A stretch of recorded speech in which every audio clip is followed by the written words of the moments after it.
I got all I want, and I got all I need, and I got everything. I got you and me. All I want, I got all I need. Welcome back to Marriage is the Best. It is, in fact, the best. And I was thinking about that today. Earlier today, I was reflecting on just getting to sit next to my wife. And it's a really huge blessing to just have a life partner who you love and who you get to laugh with and who you enjoy. And we enjoy doing so many different things together. I can think of probably 6 or 7 things that we did today that were just simple, meaningless things, but that we enjoyed together. So like, we ate a few meals together. The meals were a bit chaotic with different individuals interjecting different ideas throughout the meal, but other than that, it was a really pleasant, enjoyable time together. We enjoy talking together. I enjoy hearing her laugh. It's a wonderful thing. We enjoy going to church together. We enjoy interacting with others together. We played Legos with the kiddos. Actually, I'm sitting at the dining room table, and it is covered. It is completely covered in Legos. And we enjoy doing that together. I don't know how many that was, but there was just a smattering of things that we enjoyed. Oh, we watched a show. We watched a murder mystery because Becca's super into those. And it wasn't that good, but I think she enjoyed it. So that's good. But we enjoy doing so many different things together. And a lot of the things that we enjoy are just the simple things. And a lot of the things that we enjoy about each other, we found those things out during our honeymoon phase and had to learn to contend with during phase 2 of marriage development, which is what we talked about last time, which was this idea of disillusionment. I didn't put it in the last episode, but the idea of, or the definition of disillusionment actually kind of caught my eye, and it's kind of a powerful thing when you apply it to marriage. So I'm just going to start with that. So disillusionment is a feeling of disappointment resulting from the discovery that something is not as good as one believed it to be. So as the honeymoon phase breaks, as it tones itself down, kind of fades away, probably isn't like a broken moment, but more of a fading over time, you're filled with feelings of disappointment that the thing that you had is no longer the thing that you have. It's kind of like grieving the loss of someone, or distancing in a relationship or a friendship, or just the nature of change in life.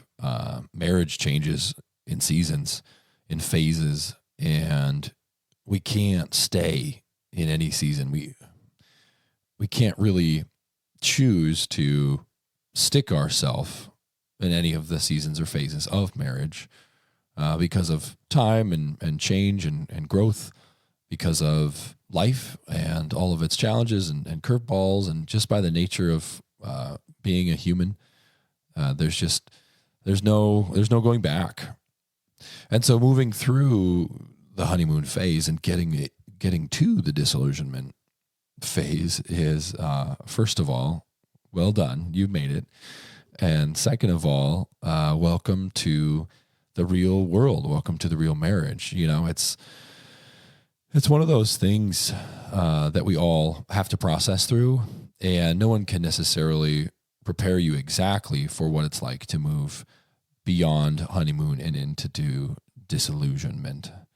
But as the illusion is wearing down, as the reality is setting in, there are definitely some tasks that you are presented with as your hormones are coming down and the passion is changing and the reality of living day by day, side by side with someone is coming to bear.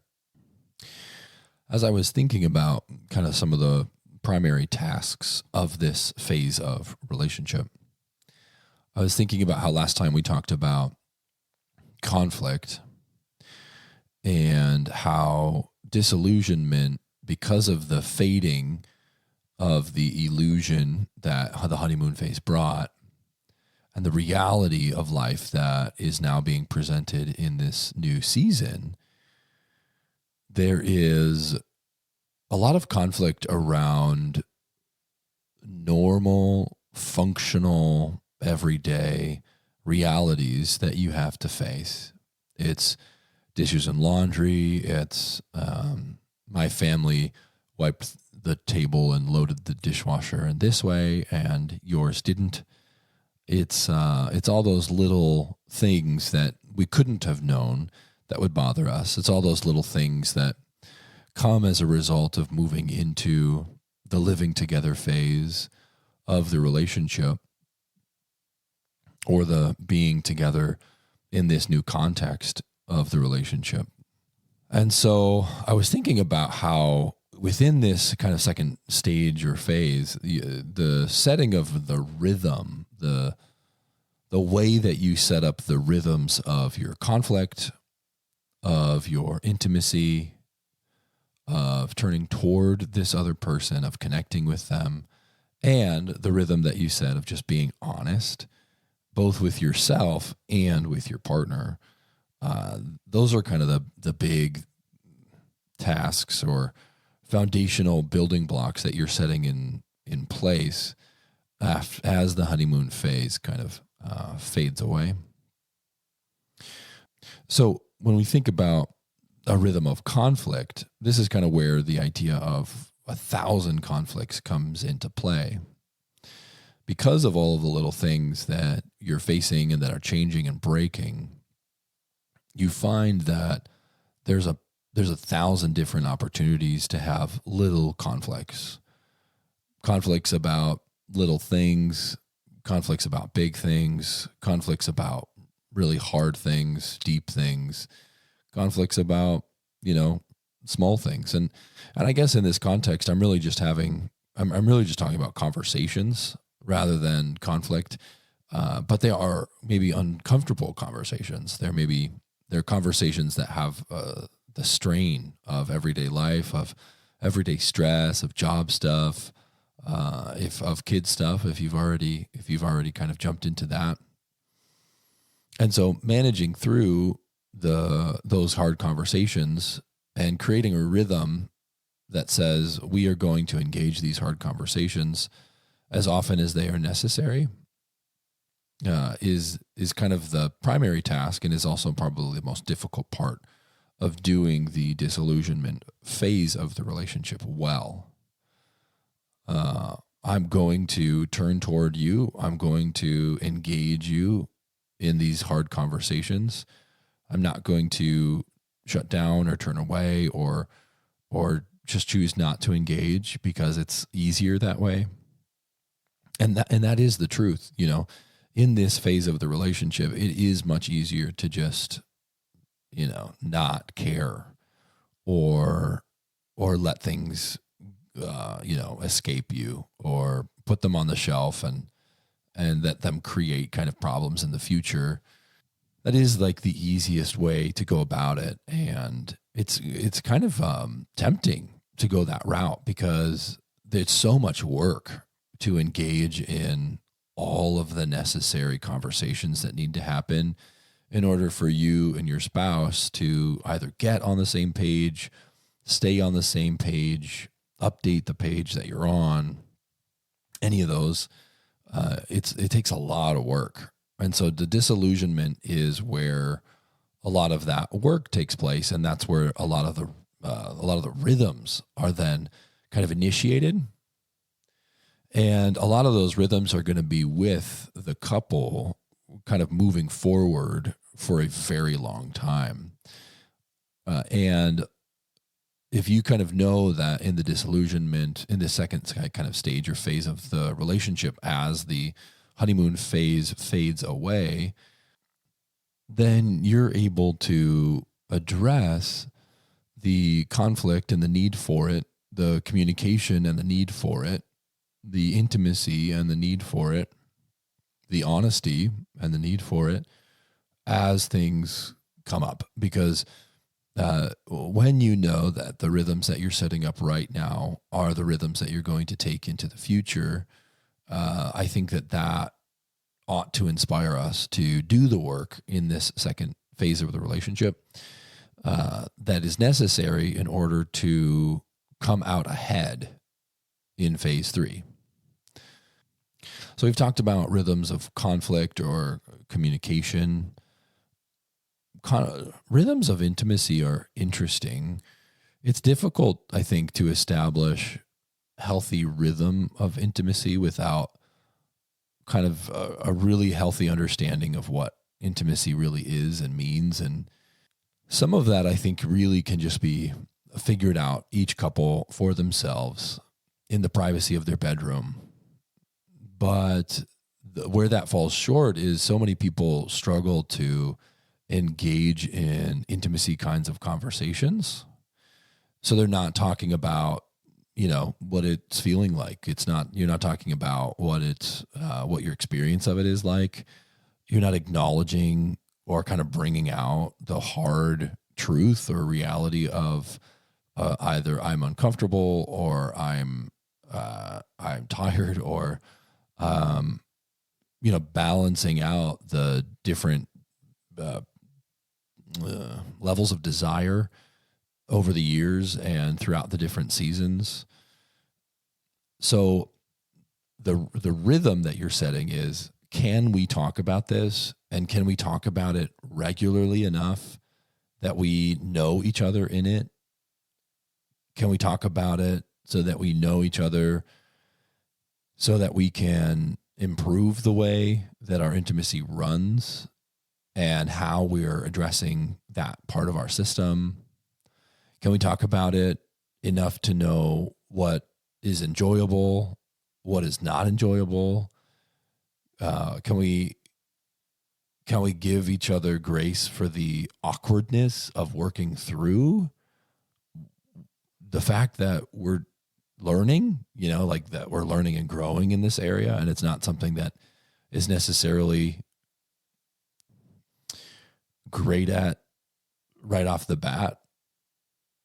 There's a lot of shame or inadequacy. There's a lot of trust building that has to happen in this phase that says we can have these kinds of conversations and we can bring this stuff to the table so that we can work it out, so that we can enjoy the future.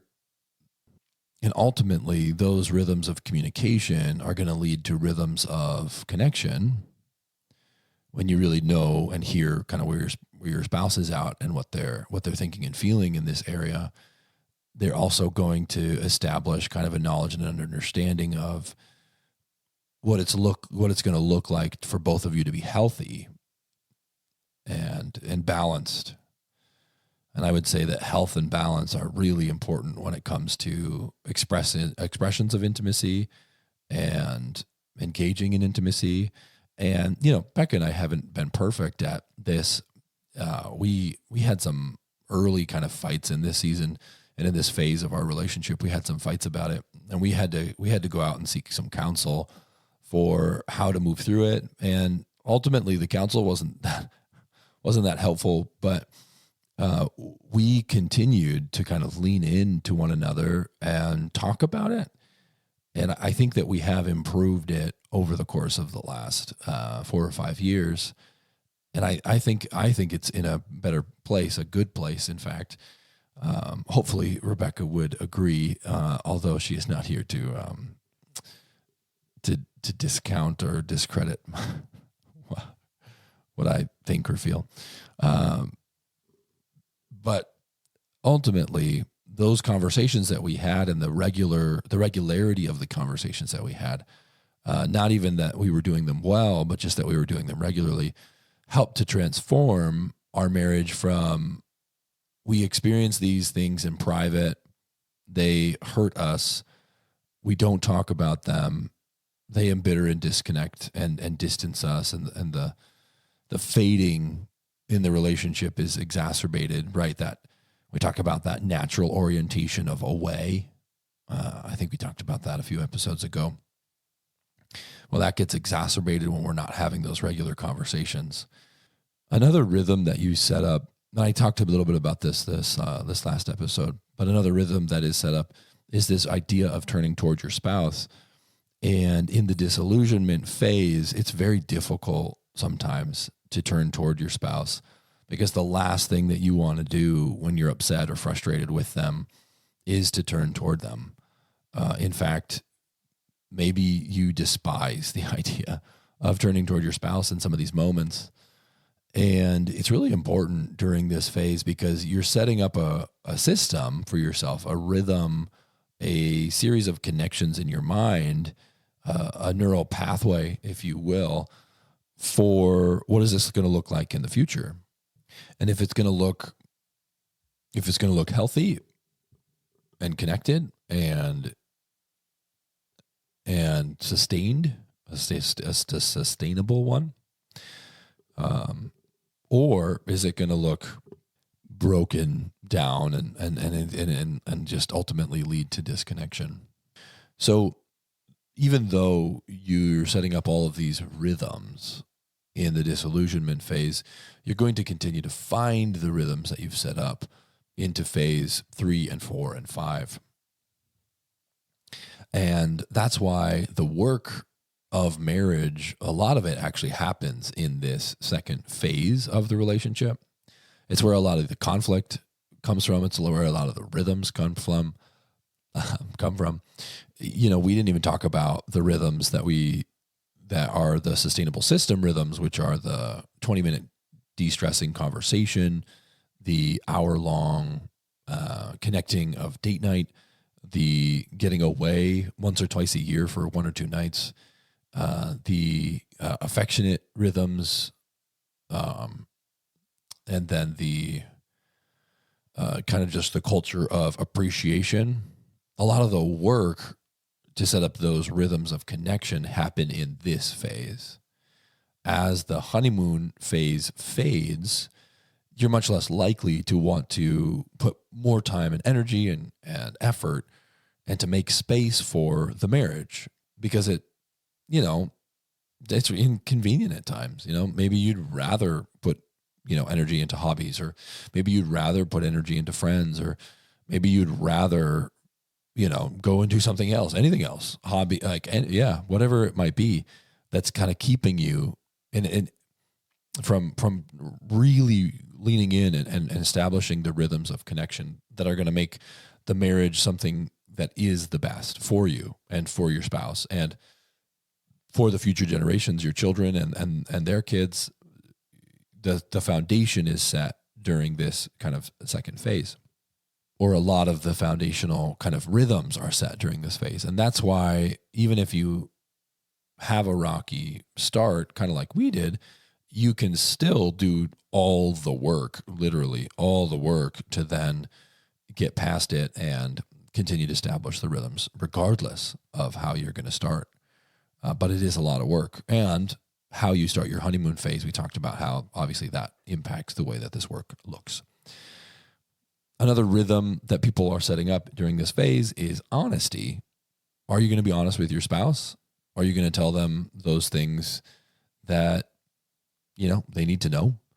I was working with a couple just the other day that didn't and had to later in life. And now they're having to go back and do a lot of this work and heal and grow and adjust to new realities that color all of time differently than what was the lived experience of the different parties, right? So you think of your life and your whole relationship as one thing, and then you find out that in fact it wasn't, or there was information that was, that wasn't there.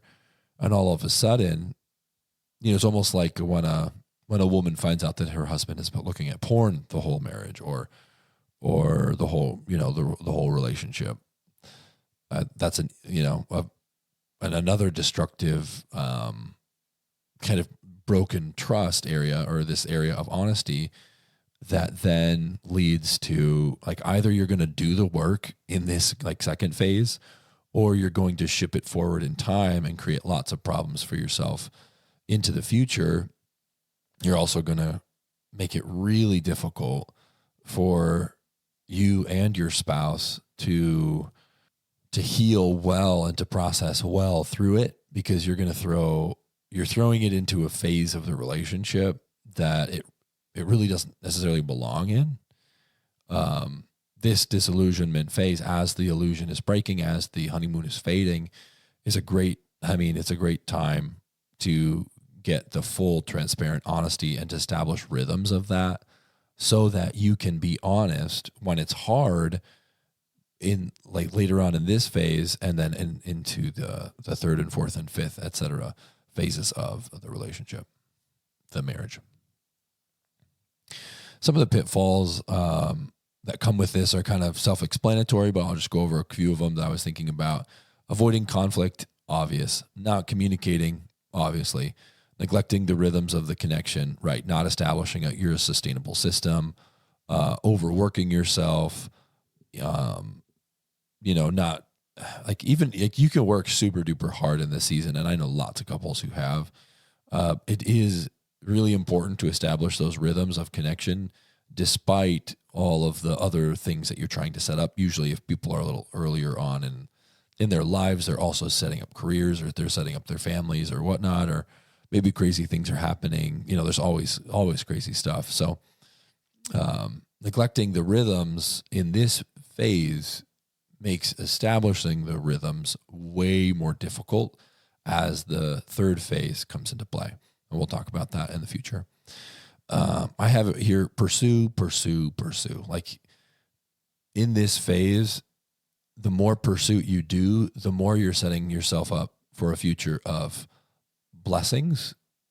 And the little, when you're not pursuing, if you're not choosing that, then you're really setting your system up for failure in the future, or just a lot of work. So you can either do the work here and now in the disillusionment phase, in this phase number 2, or you're going to have to take care of it in the future if you want the marriage to survive. One thing that I thought was really important to say about this phase of the relationship is that this phase is full of mistakes for everyone, by everyone. Everybody's making tons of mistakes. So when you make a mistake, that's okay. It's okay that you've made that mistake. It's okay that you broke trust. It's okay that you yelled. It's okay that you were harsh or cold or you poked too much fun, or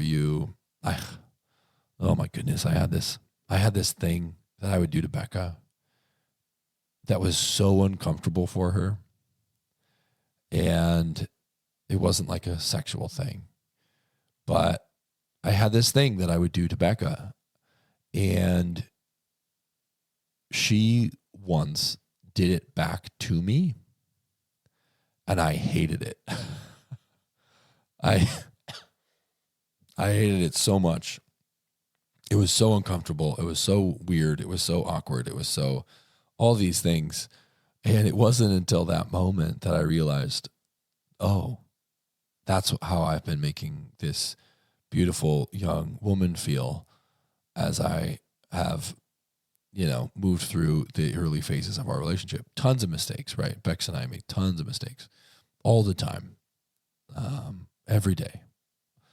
And we were kind of bold enough to make all the mistakes that we could possibly have made.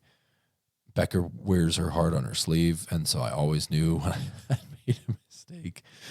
And that was a good thing, it was in the long run, because it forced us to kind of keep facing it all the time. She wasn't going to pretend things were okay. So that was good. But just know everybody's making mistakes. You're making mistakes. They're making mistakes. Everybody's doing that. And that's okay. It's like there's tons of room for it. And it's encouraged. I mean, it's part of the season. It's part of the rhythms. It's part of the tasks. It's part of being young or immature in something. It's just like, I mean, we talked about how in development is growing into maturity and competency and mastery. And so, you know, if you're learning something new, like how to be married, you need to give yourself lots of room for lots of mistakes as you go. And you need to be honest with yourself and your spouse. When they make a mistake, you need to be honest with them. When you make a mistake, you need to be honest with them and yourself. And how you set up your rhythm for making mistakes is really all about taking ownership and really acknowledging when you have made that mistake, right? So if the goal of development is to mature and grow and build competence, if you take ownership and acknowledge like your wrongdoing, that's going to lead you to growing and maturing eventually. Not that you're never going to make that same mistake again, but you know, if you continue to take ownership, that's going to lead to really good places. If we are avoiding or disengaging from our mistakes, that's what ultimately leads to destruction. It's not the mistakes really at all. It's really what we're doing with them in this context. I think mentorship is really helpful in this season. I had a mentor, still have a mentor, love the guy to bits and pieces. And so I would highly recommend finding somebody that has a really great marriage that is anywhere. So whether you see somebody at work that really talks highly and engages their spouse really well, or you see them like really love on their spouse really well in some regard, grab onto that person, you know, take them out to coffee, pick their brain, buy them lunch, take them out to breakfast, you know, whatever it takes to learn and grow and know and be able to share in an open context what you're going through so that they can normalize and coach and help you to keep turning toward and keep creating those rhythms and give lots of grace and all of those things. I think that's really helpful in this season. So yeah, that's a little bit more about this kind of phase or stage of the relationship. Next up, I think if I do a lot of the numbers gathering work, I'd like to get that episode out next, or we may jump into phase 3. If you're enjoying kind of the stages of the relationships, feel free to write in. We've got an email that you can use to kind of write in. That's super appreciated and fun. You can also, you know, do some stuff with like the Spotify and whatever. That's great too. The episode that's doing the best right now, if you wanted to go check out another one, is if you haven't listened to it already, the Marriage and Managing Defensiveness is kind of the big dog at the moment. And then out of the last 10, that one and Emotional Ownership, which are kind of thematically a little bit similar. Those two are the ones that have kind of been doing the best right now. And so your relationship is fading. So those are 56, 57, and 54. So if you have any interest in those and kind of thinking through or walking through any of those topics, feel free to listen to those. Otherwise, I hope that you have a phenomenal rest of your Monday, a happy new year. And I hope that all of the commitments that you've made to yourself in the last 3 days are going strong and that you can continue to live those things out. Otherwise, be blessed, and this is the end. All I need when I got everything, I got you and me. All I want, I got all